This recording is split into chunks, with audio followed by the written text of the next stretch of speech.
Start करते हैं, ठीक है। एक क्वेश्चन से पढ़ते हैं, ठीक, डायरेक्ट एक क्वेश्चन लेते हैं, उससे फिर आगे हम लोग बढ़ेंगे, ठीक है। क्वेश्चन क्या है, 10 ग्राम ice eight 0 degree Celsius plus 1 ग्राम आइस एट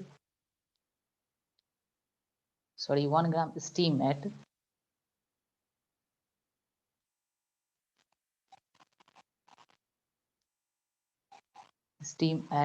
100 डिग्री सेल्सियस। इसको मिक्स करते हैं 100 डिग्री सेल्सियस। जब इसको मिक्स करते हैं तो फाइनल टेम्परेचर क्या होगा, फाइनल टेम्परेचर, ठीक है। फाइनल टेम्परेचर क्या होगा, ठीक। तो देखो क्या करेंगे इसमें, ये आइस है, ये स्टीम है, यानी इसके पास एनर्जी ज़्यादा है, तो ये लॉस करेगा और ये गेन करेगा, ठीक है। चलो, तो ये गेन करेगा तो पहले 10 ग्राम आइस वाटर में कन्वर्ट होगा, ठीक है। 10 ग्राम वाटर बनेगा एट 0 डिग्री सेल्सियस, ठीक। इसका मतलब कि यहाँ से फेज चेंज हो रहा है, यानी Q इक्वल टू क्या देंगे, ml लेटेंट हीट वाला देंगे, ठीक। तो Q 10, L कितना होता है 800 कैलोरी। फिर यहाँ से, ठीक है, कुछ टेम्परेचर T पे जाएगा, ठीक है। फाइनली क्या होगा, 10 gram water at T degree Celsius पे जाएगा। तो यहाँ पे देखो फेज नहीं चेंज हो रहा है, टेम्परेचर राइज हो रहा है, तो यहाँ पर जो Q लगेगा ms डेल्टा T, ठीक। तो डेल्टा T कितना का, T डिग्री का टेम्परेचर का राइज हुआ, तो 10 इंटू स्पेसिफिक हीट ऑफ यहाँ पर वाटर लेंगे तो 1 इंटू टी यानी 10T हो गया, ठीक। ये तो हो गया इसका, ठीक है, T डिग्री पे आ गया। और ये स्टीम क्या करेगा, पहले 1 ग्राम स्टीम, तो ये 1 gram water at 100 degree Celsius, पहले फेज चेंज होगा, यानी स्टीम से वाटर में आएगा, फेज चेंज होगा, ठीक है। अब देखो ये फेज चेंज हुआ, यानी यहाँ पर Q कितना आया, एक्चुअल में यहाँ पर रिलीज होगा और यहाँ पे एब्जॉर्ब हो रहा है, यहाँ पे हीट दे रहे हैं, यहाँ पे निकल रहा है, तो ये ml हो जाएगा। m कितना है 1 इंटू 540, ये हो जाएगा 540 कैलोरी। फिर अब ये वाटर 1 ग्राम वाटर 100 डिग्री से किसी T डिग्री टेम्परेचर पे है, फिर यहाँ पे हीट रिलीज हुआ, लेकिन इस पर टेम्परेचर का डिक्रीमेंट हुआ है, तो जो Q होगा ms डेल्टा T वाला आएगा, ठीक है। यानी कि m कितना है 1, वाटर कितना हो जाएगा स्पेसिफिक हीट 1 और 100 से T आया तो 100 माइनस T, ठीक। ये फाइनल हो गया, ठीक है, इतना कैलोरी निकला, ठीक। इसका अब क्या करेंगे, heat loss equal to heat gain कर देंगे, ठीक है। सिंपली दोनों को बैलेंस, हीट गेन कितना करेगा 800 plus 10T equal to heat loss कितना करेगा, ये 540 प्लस 100 माइनस T। जब इसको सॉल्व करेंगे तो T आ जाएगा यहाँ से, ठीक है। यहाँ से इसको सॉल्व करके T ले लेंगे, ठीक है। तो ये हुआ दो मिक्सचर हुआ, ठीक है, दो मिक्सचर जिसमें दोनों का अलग अलग फेज है, ठीक। अब क्या करते हैं हम लोग, एक ऐसा क्वेश्चन लेते हैं जिसमें दो तीन मिक्सचर हो, ठीक है, नंबर ऑफ क्या हो फेजेस अलग अलग हो, किसी में आइस हो, स्टीम हो, वाटर भी हो, ठीक। उस कंडीशन में हम लोग कैसे सॉल्व करते हैं, ठीक है, ठीक है। आगे चलें। Yes sir. हम देखो क्वेश्चन लेते हैं, ठीक, सिंपल क्वेश्चन लेते हैं जिसमें इस बार फेज ज़्यादा हो, ठीक है। जैसे 50 gram ice at -20 degree Celsius plus इसको मिक्स करते हैं 3 gram steam at 200 degree Celsius plus 60 gram स्टो वाटर लेते हैं एट 60 डिग्री सेल्सियस। इस बार तीनों को मिक्स करते हैं, इसमें देखो आइस भी है, स्टीम भी है और वाटर भी है, तीनों डिफरेंट डिफरेंट फेज है। तो इस कंडीशन में रिजल्टेंट मिक्सचर क्या हुआ, पूछता क्या है, रिजल्टेंट मिक्सचर क्या होगा, ठीक है, यानी उसका टेम्परेचर भी बताना है, ठीक, कि क्या होगा, ठीक। तो देखो सबसे पहले क्या चेक करेंगे, किसके पास टेम्परेचर ज़्यादा है, सबसे ज़्यादा इसके पास एनर्जी है, ठीक है, क्योंकि ये तो ऑलरेडी एक स्टीम है, उसमें भी ये 200 डिग्री सेल्सियस है, मतलब ये यहाँ से लॉस होगा और ये दोनों गेन करेगा, ये भी गेन करेगा और ये भी गेन करेगा, ठीक है, ये भी गेन करेगा, ठीक। तो पहले क्या करते हैं, स्टेप बाय स्टेप करते हैं, पहले हम लोग कितना गेन करेगा वो निकाल लेते हैं। तो मान लो ये सबको इस कंडीशन में जब ऐसा क्वेश्चन है कि सबका डिफरेंट डिफरेंट फेजेस हो, तो सबसे पहले क्या करेंगे, सबको किसी एक फेज पे हम लोग लाके चेक करेंगे कितना लॉस और कितना गेन हुआ। तो सपोज कर लो हम सबको लाते हैं 0 डिग्री सेल्सियस वाटर एट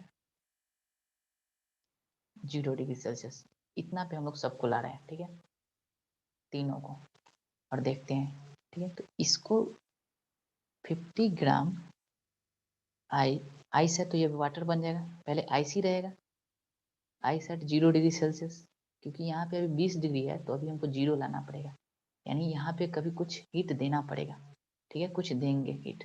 तो Q इक्वल टू क्या देंगे, MS डेल्टा T, ठीक है, यहाँ पे टेम्परेचर वाला है, यानी M कितना है 50, S कितना होता है 0.5, और कितना का टेम्परेचर का डिक्रीमेंट हुआ 20 का, ठीक है। तो यहाँ से ये आ जाएगा 500 जूल कैलोरी, 500 कैलोरी, ठीक है, ये 500 कैलोरी आ गया, ठीक है, 500 कैलोरी, ठीक।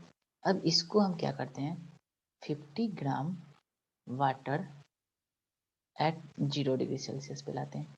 अब फेज का चेंज हुआ है, यानी फिर इसमें अब जो देंगे ये लेटेंट हीट देंगे, लेटेंट हीट देंगे, यानी Q इक्वल टू अब ml टाइप देंगे, ठीक। और ये कौन सा लेटेंट हीट, फ्यूजन वाला है, यानी यहाँ पे कितना 50 इंटू 80, ठीक है, 400 कैलोरी, ठीक। यानी इसको 0 डिग्री वाटर बनने में, 0 डिग्री टेम्परेचर पर लाने में Q कितना देना पड़ा, टोटल Q1 निकालेंगे तो कितना हो गया 500 प्लस 4000, यानी 4500 कैलोरी आ गया, ठीक है। उसी तरह इसका निकालेंगे, इसका ये वाटर का 60 ग्राम वाटर का, तो 60 ग्राम वाटर को 60 gram water at 0 degree Celsius पे लाते हैं। तो देखो ये टेम्परेचर का डिक्रीमेंट हुआ है, तो यहाँ पे जो हीट रिलीज होगा, क्योंकि 60 से 0 आ रहा है, तो इसका मतलब ये हीट रिलीज होगा, ठीक है, यानी ये भी अभी हम इसके अनुसार क्या होगा, टेम्परेचर को डिक्रीज किया, मतलब डिक्रीज करने के लिए क्या हीट रिलीज करेंगे, ठीक है, तो यहाँ से ये हीट निकलेगा, तो Q कितना हो जाएगा MS डेल्टा T, कितना है 60 इंटू 1 इंटू 60, ये हो जाएगा 3600 कैलोरी, यानी Q3 कितना आ गया 3600 calorie. Sir sir 50 gram water को 60 डिग्री सेल्सियस पे ले जाकर नहीं बना सकते हैं? नहीं, वो हम लोग करेंगे तो हो सकता है कि टेम्परेचर चेंज हो जाए, है ना, तो हम लोग क्या करते हैं, सबको पहले एक रेफरेंस लेवल पे लाते हैं, ठीक है। रेफरेंस लेवल देखो 0 डिग्री में सबको ही आ सकता है, सबको एडजस्ट हो सकता है, ठीक है। तो पहले रेफरेंस लेवल पे लेके आएंगे, ठीक है। तो हमेशा कोशिश करना कि 0 डिग्री पे ही लेके आए, ठीक। अब यहाँ से अगर ज्यादा एनर्जी होगा तो टेम्परेचर का राइज करेंगे, कम होगा तो और कम आएगा, ठीक है, देखते हैं, ठीक है। तो ये तुम्हारा Q3 जो हुआ ये रिलीज हुआ, ठीक है, ये रिलीज है, ठीक। और ये हुआ तुम्हारा गेन हुआ, ठीक है, इतना गेन करेगा, ठीक, यानी कि यहाँ पे ये लॉस कर रहा है, रिलीज करने का मतलब लॉस हो रहा है, ठीक। अब देखो, अब इसका देखो, ठीक, इसका स्टीम का, तो पहले स्टीम आएगा, ठीक है, ये आएगा 10 ग्राम स्टीम, पहले अब टेम्परेचर डिक्रीज करेगा 200 से 100 डिग्री सेल्सियस पर, तो यहाँ पे भी हीट देना पड़ेगा, ठीक है, ठीक। तो जो हीट देंगे Q इक्वल टू, यहाँ पे भी हीट रिलीज होगा, स्टीम 200 से 100 डिग्री है, यानी टेम्परेचर का डिक्रीमेंट हुआ, यानी यहाँ पे भी MS डेल्टा T लगेगा, यानी कितना हो जाएगा 10 into specific heat of steam कितना होता है 0.5, 0.5 इंटू 100 कितना हो जाएगा, ये हो जाएगा तुम्हारा 5000, है ना, 500 हो जाएगा, 5000 हो जाएगा, देखो कितना हो गया 1000 में 5 से 500 कैलोरी, ठीक है, 500 कैलोरी आ गया। अब फिर इस स्टीम को 10 ग्राम स्टीम 0 डिग्री सेल्सियस पे लाएंगे। सॉरी, अब तो 100 डिग्री पे आ ही गया, तो फिर अब वाटर में कन्वर्ट करेंगे 100 डिग्री सेल्सियस पे। ठीक है, 10 gram water at 100 degree Celsius. अब यहाँ पर फेज चेंज किए, यानी यहाँ पे जो हीट रिलीज होगा वो Q इक्वल टू ml वाला होगा। MLV latent heat of vaporization है 10 इंटू 540, तो कितना आ गया 5400। ठीक है, 5400 कैलोरी। ठीक है, ये सब रिलीज हो रहा है। ठीक है, क्योंकि ये टेम्परेचर डिक्रीज हो रहा है, तो जब टेम्परेचर डिक्रीज होता है तो हीट रिलीज करता है। ठीक है, अब यहाँ से 10 gram water at 0 degree Celsius पे लाएंगे, तो यहाँ पे फिर और हीट रिलीज करेगा। तो Q इक्वल टू कौन सा हीट रिलीज करेगा, MS डेल्टा T वाला। कितना हो जाएगा 10 इंटू 1 इंटू 100, यानी फिर यहाँ पे 1000 कैलोरी रिलीज होगा।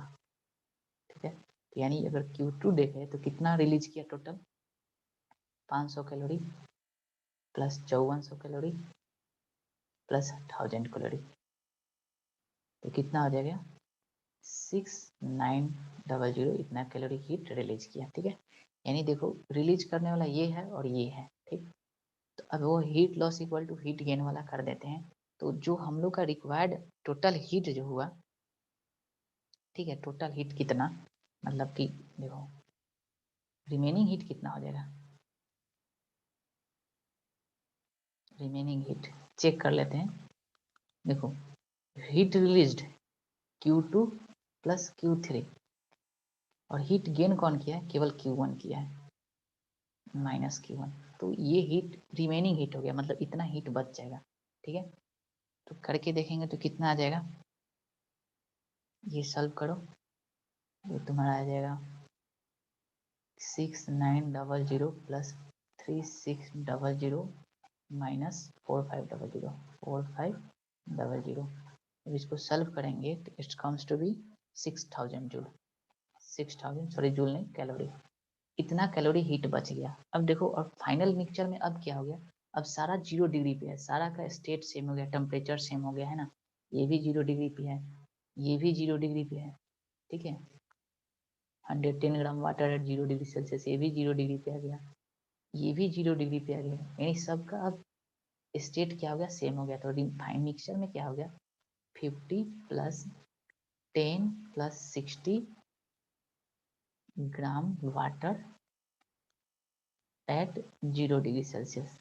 ठीक है, यानी कि टोटल कितना हो गया 120 gram water at 0 degree Celsius. इसके अलावा बस 6000 कैलोरी हम लोग के पास हीट है। अब ये हीट क्या करेगा, इसके टेम्परेचर को राइज करेगा। ठीक है, इतना समझ में आया, सिंपल प्रोसेस है एकदम, एक सीक्वेंस को फॉलो करेंगे है ना, और फाइनल क्या करेंगे, रिमेनिंग हीट निकाल लेंगे। तो मेरे पास फाइनल मिक्सचर में आ गया 120 gram of water at 0 degree Celsius plus 6000 calorie heat, इतना हीट है। अब ये हीट क्या करेगा, 0 डिग्री से टेम्परेचर को राइज करेगा। ठीक है, आगे बढ़े, चेंज करें,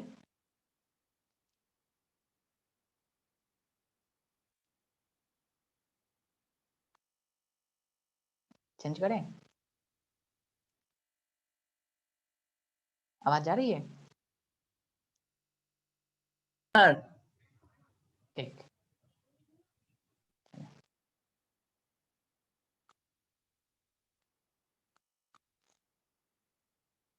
हम देखो, तो यानी जो मेरे पास रिमेनिंग हीट था, क्या था रिमेनिंग मिक्सचर क्या था, 120 ग्राम वाटर 6000 कैलोरी। ठीक, at 0 degree Celsius, 0 degree Celsius पे था। तो मान लो अब ये टेम्परेचर T डिग्री सेल्सियस हो गया, तो यहाँ पे ये यही हीट यूटिलाइज हो रहा है, इसी हीट की वजह से आ रहा है, यानी डेल्टा Q अब क्या है मेरे पास 6000 कैलोरी, और इसी की वजह से टेम्परेचर का राइज हो रहा है, यानी MS डेल्टा T निकालेंगे तो इसको 6000 से इक्वेट कर देंगे। मास कितना है 120, एस कितना आ जाएगा 1, और टेम्परेचर 0 से T पे चला गया, T माइनस 0 इक्वल टू 6000। तो यहाँ से T सॉल्व करेंगे तो ये आ जाएगा 50 डिग्री सेल्सियस, यानी फाइनल कंपोजिशन क्या हो जाएगा, final composition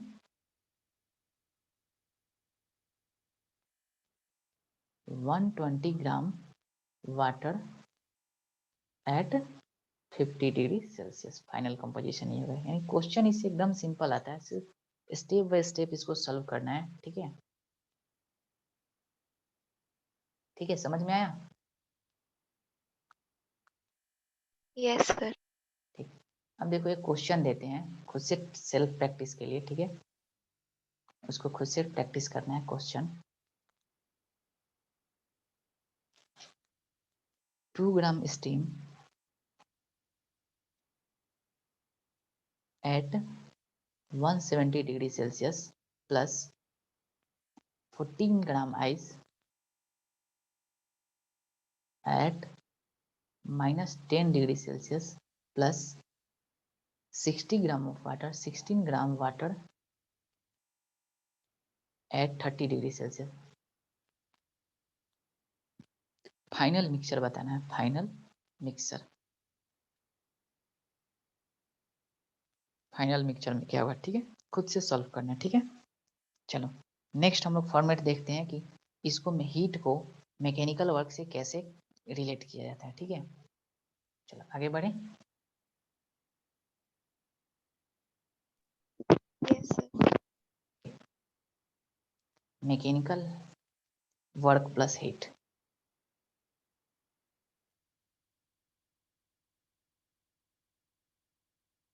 mechanical work plus heat. ठीक है, हम लोग पढ़ चुके हैं मैकेनिकल इक्विवेलेंट ऑफ हीट। तो उसमें हम लोग क्या पढ़े थे? 1 कैलोरी बराबर कितना होता है?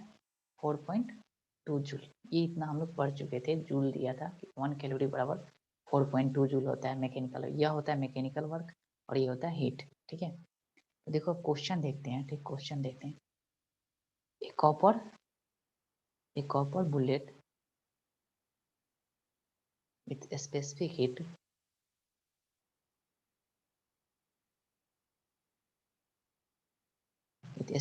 heat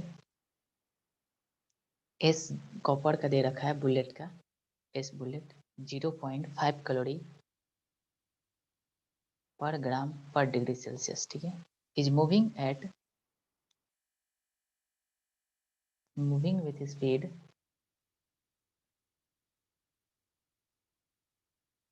210 metre per second. ठीक है, एक कॉपर बुलेट है जिसका स्पेसिफिक हीट दे रखा है 0.5 calorie per gram per degree Celsius. वो स्पीड से मूव कर रहा है। ठीक है, if it is stop by if it is stopped by an obstacle, एक obstacle द्वारा रोका जा रहा है, and half of its key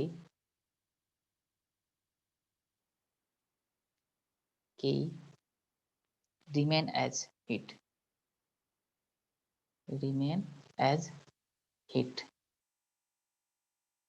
तो बताना है find the rising temperature of bullet, find in rise in temperature of bullet। Question क्या है कि एक बुलेट है। ठीक, ठीक है, इसका स्पेसिफिक हीट दे रखा है बुलेट का 0.5 calorie per gram per degree Celsius. ठीक, ये किसी ऑब्स्टेकल द्वारा हीट कर रहा है। ठीक, हीट किया। ठीक है, तो इसका 50% जो बुलेट का है, 50% यानी half of its kinetic energy, 50% kinetic energy है वो हीट में कन्वर्ट हो जा रहा है। ठीक, यानी 50% हीट में कन्वर्ट हो रहा है, यानी टेम्परेचर का राइज हो जाएगा बुलेट का। तो वही पूछ रहा है कि कितना डेल्टा टी, कितना टेम्परेचर का राइज हुआ। ठीक है, क्वेश्चन सिंपल है। इसमें क्या हो रहा है? देखो किनेटिक एनर्जी कौन सा है? मैकेनिकल वर्क है, और इसमें हीट में कन्वर्ट हो रहा है। ठीक है, तो mechanical energy converted into heat energy में कन्वर्ट कर रहा है। ठीक है, तो देखो इसको सॉल्व करते हैं, सिंपल क्वेश्चन है। ठीक है, let say mass of bullet to be m, bullet का मास क्या ले लेते हैं? m। ठीक है, तो इसका के कितना हो जाएगा? के 1/2 mv²। ठीक, v दे रखा है 1/2 m, v दे रखा है 210 का होल स्क्वायर। इतना किनेटिक एनर्जी हो गया। अब क्या बोल रहा है कि जब वो टकराता है according to question 50% of kinetic energy यानी हाफ के वह कन्वर्ट हो जा रहा है किसमें, हीट में। हीट में कन्वर्ट करने से क्या होता है, टेम्परेचर का राइज हो गया, यानी क्या लिख सकते हैं 1/2 के equal to m s delta T. ठीक है, अब देखो यहाँ पे कंफ्यूजन है कि के यू के यूनिट जो होता है जूल होता है, किनेटिक एनर्जी में हम लोग जो यूनिट जूल में लेते हैं और यह जो लेते हैं हीट का कैलोरी में लेते हैं। ठीक है, यानी स्पेसिफिक हीट इस पर कैलोरी में दिया है, तो सबसे पहले इस स्पेसिफिक हीट को जूल में बदलेंगे। ठीक है, ठीक है, joule per kg per degree Celsius में बदलेंगे तो क्या होता है, हम बताए थे कितना कि 1 calorie per gram per degree Celsius equal to 4200 joule per kg per degree Celsius per kg per degree Celsius, ये हम बता चुके थे। ठीक है, तो स्पेसिफिक हीट कितना हो जाएगा बुलेट का 0.5 इंटू 4200 कितना आ गया 2100 joule per kg per degree Celsius. ठीक है, तो ये सबसे पहले जब भी रिलेशन मैकेनिकल और हीट एनर्जी में हो तो यूनिट का ध्यान रखेंगे, किसका यूनिट, स्पेसिफिक हीट का। ठीक है, अब यहाँ से देखो अब लिख सकते हैं हाफ 1/2 और के कितना है 1/2 एम, अभी कितना है 210 का होल स्क्वायर।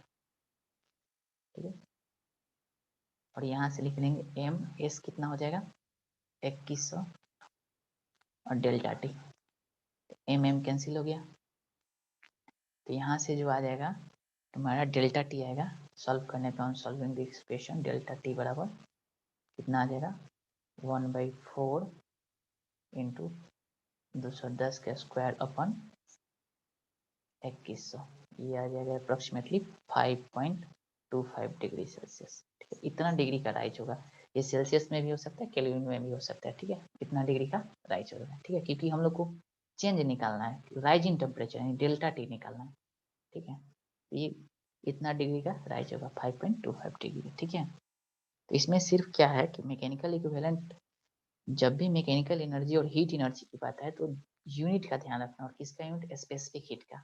और स्पेसिफिक हीट में हम लोग जानते हैं 1 calorie per gram per degree Celsius equal to होता है 4200 joule per kg per degree Celsius. ठीक है, ये याद रखना है, तो इसमें कन्वर्जन याद रखना है। ठीक है, आगे बढ़े।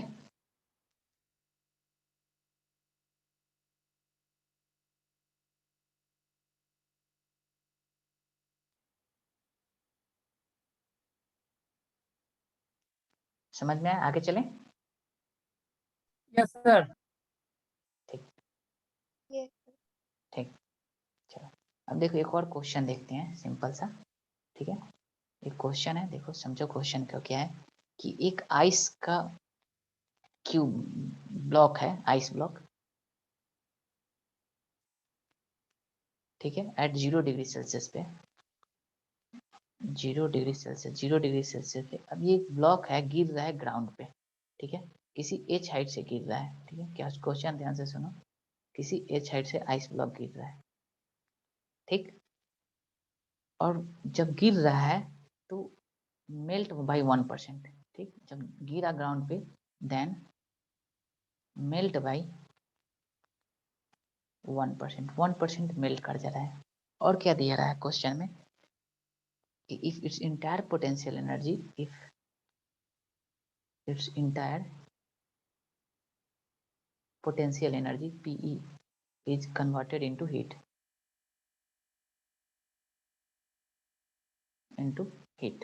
heat में पूरा पोटेंशियल एनर्जी कन्वर्ट हो रहा है, तो find the height from which ice block fall, find the height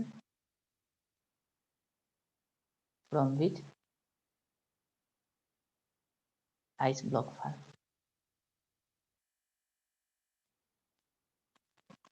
कितने हाइट से ये गिरा होगा। ठीक है, क्वेश्चन सिंपल है, क्वेश्चन क्या है कि एक आइस ब्लॉक है। ठीक है, ये आइस ब्लॉक, ठीक, दिस इज आइस ब्लॉक।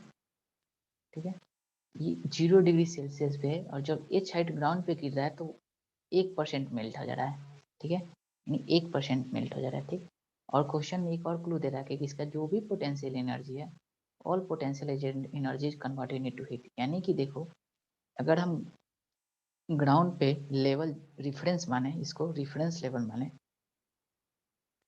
ठीक, तो इस यहाँ पर पोटेंशियल एनर्जी कितना है, mgh के बराबर है, ठीक। तो जैसे ही नीचे आ रहा है तो इस P जो है converted into heat energy delta Q में, यानी mgh जो भी होगा वो हीट में कन्वर्ट हो जाएगा डेल्टा क्यू, ठीक है। ये बात हम लोग देख लिए, all potential energy converted into heat. अब देखो ये हाइट पूछ रहा है, ठीक। तो देखो इसका इस हीट की वजह से जो हीट कन्वर्ट हो रहा है, इस हीट की वजह से 1% मेल्ट कर रहा है, ठीक, 1% मेल्ट कर रहा है। तो हम क्या करेंगे, सपोज कर लो let m be the mass, ठीक है, टोटल मास m है, ठीक। तो जो मेल्ट कितना किया 1%, यानी मेल्ट कितना किया 1%, यानी m का 1% कितना हो जाएगा, m इंटू 1/100, यानी m/100 मास मेल्ट कर गया। और क्या जो एनर्जी पोटेंशियल एनर्जी हुआ यह सारा का सारा मेल्टिंग में यूज हो गया होगा, ठीक है। यानी हम क्या बोल सकते हैं यहाँ से Q जो लगा मेरा कौन सा लगा हुआ मेल्ट होने में, लेटेंट हीट वाला, ठीक है। यानी Q equal to m type लगा हुआ, और ये भी लेटेंट कौन सा, फ्यूजन वाला, ठीक।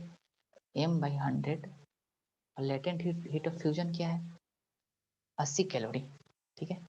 तो यहाँ पर देखो LF जो लेते हैं 80 कैलोरी, ठीक, ठीक है, पर ग्राम। अब देखो यहाँ पे हम लोग कैलोरी में है, इसको जूल में कन्वर्ट करने के लिए क्या करेंगे, 1 कैलोरी इक्वल टू कितना, 1 calorie equal to 4.2 joule, 4.2 joule. तो जूल में कन्वर्ट कर देंगे, ठीक है, जूल में कन्वर्ट कर दो इसको इंटू 4.2 जूल, जूल में कन्वर्ट कर दिए, ठीक। और देखो यहाँ पे मास जो हम लोग लेते हैं, ठीक है, ये कौन सा केजी में होता है, ठीक है। तो इधर भी हम लोग केजी में कन्वर्ट करना पड़ेगा, इसलिए 1000 से भी मल्टीप्लाई कर देंगे। और दिस हीट जो होगा वो कौन सा हीट होगा, मैं पोटेंशियल एनर्जी वाला, यानी mgh वाला, ठीक है, mgh। तो यहाँ से सॉल्व कर लेंगे इसको, ठीक, जो भी h आएगा वो कितना आएगा, सॉल्व करने के बाद h comes to be 336 metre, ठीक है, h कितना हो जाएगा 336 मीटर, यानी इतना मीटर की हाइट से ये फॉल करेगा तो 1% मेल्ट हो जाएगा, ठीक है। देखो सिर्फ किस पे फोकस करना है, यूनिट पे फोकस करना है और कन्वर्जन पे फोकस करना है, ठीक है। क्योंकि हम जो मैकेनिकल एनर्जी में यूनिट यूज करते हैं वो जूल यूज करते हैं, और हीट में जो यूनिट करते हैं कैलोरी यूज करते हैं, ठीक है। इन दोनों में रिलेशन आना चाहिए, ठीक है, मैकेनिकल एनर्जी और कैलोरी में, ठीक है। ये सिंपल क्वेश्चन है, ठीक है, हो गया। Yes sir. ठीक, चलो एक और क्वेश्चन देते हैं, खुद से ट्राई करना। क्वेश्चन क्या है, सेम क्वेश्चन, एक ब्लॉक है आइस का, ठीक है, एट 0 डिग्री सेल्सियस, ठीक, कुछ हाइट से फॉल कर रहा है ग्राउंड पे, ठीक है। Let say the height to be h height से फॉल किया, ठीक है, और क्या दे रखा है, and completely change to water, completely change to water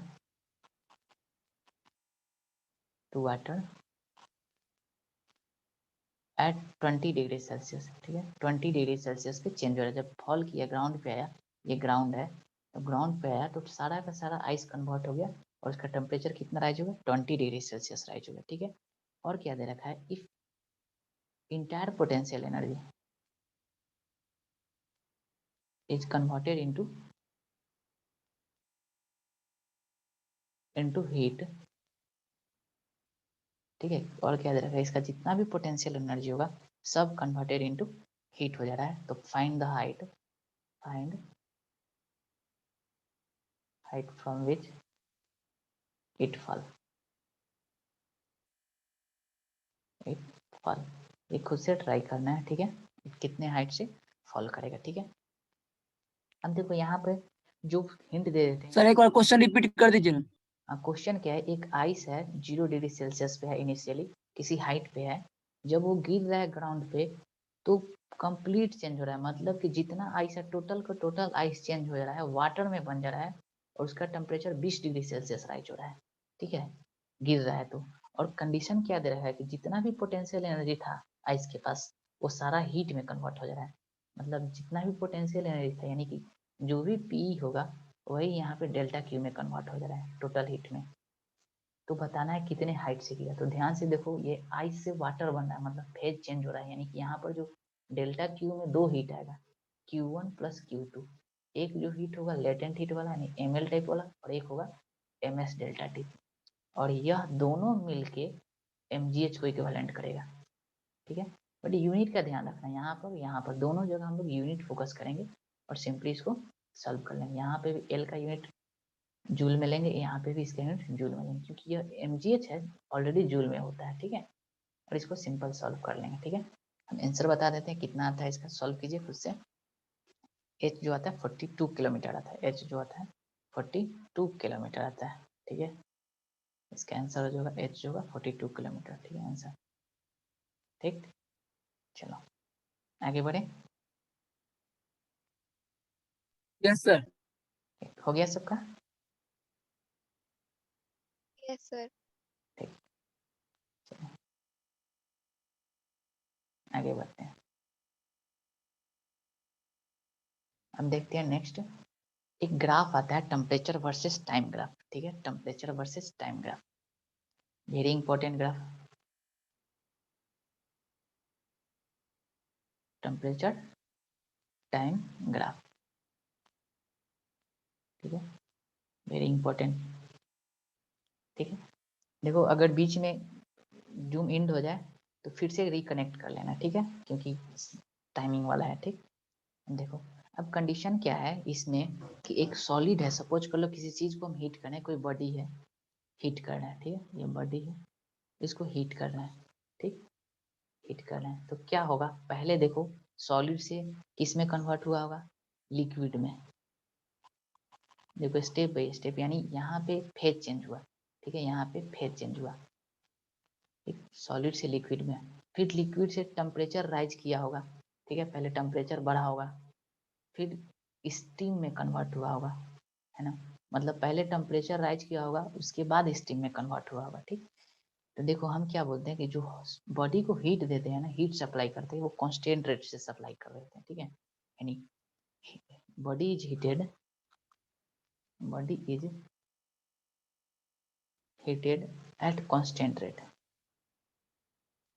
constant rate, ठीक, एकदम कांस्टेंट रेट से हीट प्रोवाइड कर रहे हैं, डेट इज रेट जो दे रखा है dQ/dt, ये कांस्टेंट है, ठीक है, ये क्या हीट देने का रेट है, ये कांस्टेंट रखे हैं,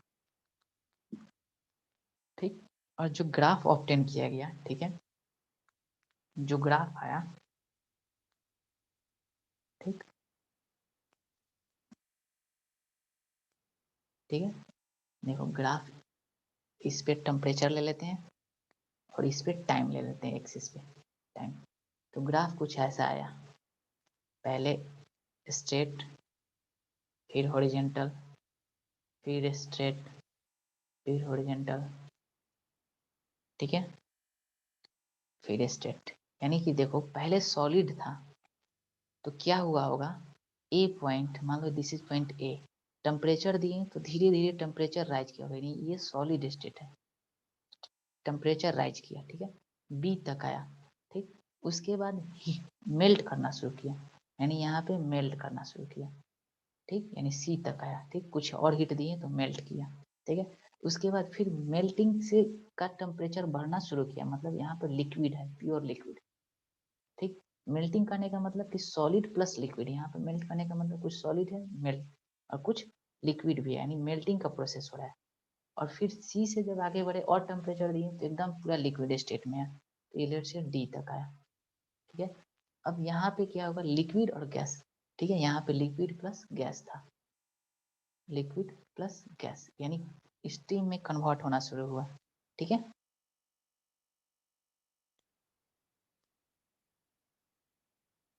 ठीक है, स्टीम में कन्वर्ट होना शुरू हुआ, ठीक। अब देखो अब यहाँ पे एकदम प्योर स्टीम हो गया, ठीक है, इस पॉइंट पे स्टीम हो गया, ठीक। ई पॉइंट पे जाके। तो देखो कुछ समय लगा, यहाँ T1 टाइम लगा, कुछ टाइम T2 लगा, यहाँ T3 लगा, ठीक है। ऐसे ही टाइम बढ़ता गया, यानी समय के साथ हीट भी देखो, यहाँ पे T1 टेम्परेचर था, इस पे T2 टेम्परेचर था, ठीक है, यानी टेम्परेचर भी राइज कर रहा है। लेकिन देखो B से C के लिए टेम्परेचर कांस्टेंट है, D से E के लिए टेम्परेचर कांस्टेंट है, यानी क्या बोल सकते हैं, B से C जो होगा, ये जो होगा फेज चेंज होगा, फेज चेंज। D से E जो होगा ये भी फेज चेंज होगा। यानी जब भी B से C की बात करेंगे और D से E की बात करेंगे तो यहाँ पे जो हीट देंगे Q equal to ml type देंगे, यानी यहाँ पे जो हीट देंगे Q equal to ml type देंगे, यहाँ पे जो हीट देंगे Q equal to ml type देंगे, बाकी जगह Q equal to ms delta T, ठीक है। अब देखो इस ग्राफ का अगर हम स्लोप लिखना चाहें, ठीक है, इस ग्राफ का स्लोप लिखना चाहें तो क्या होगा, dt बाई टी, यही स्लोप हो जाएगा, ठीक। देखो इस ग्राफ का स्लोप है, ठीक है, और इस स्लोप से बहुत इंपॉर्टेंट रिलेशन आता है, ठीक है। चलो आगे बढ़े, समझाते हैं इसका स्लोप का क्या यूज होता है। नो सर, नो सर, लिखिए नहीं, रुक जाइए।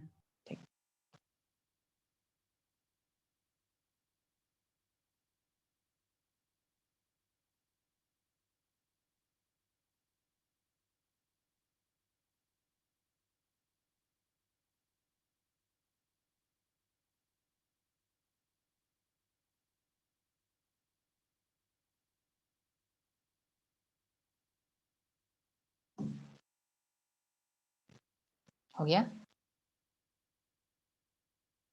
Yes, sir. No sir,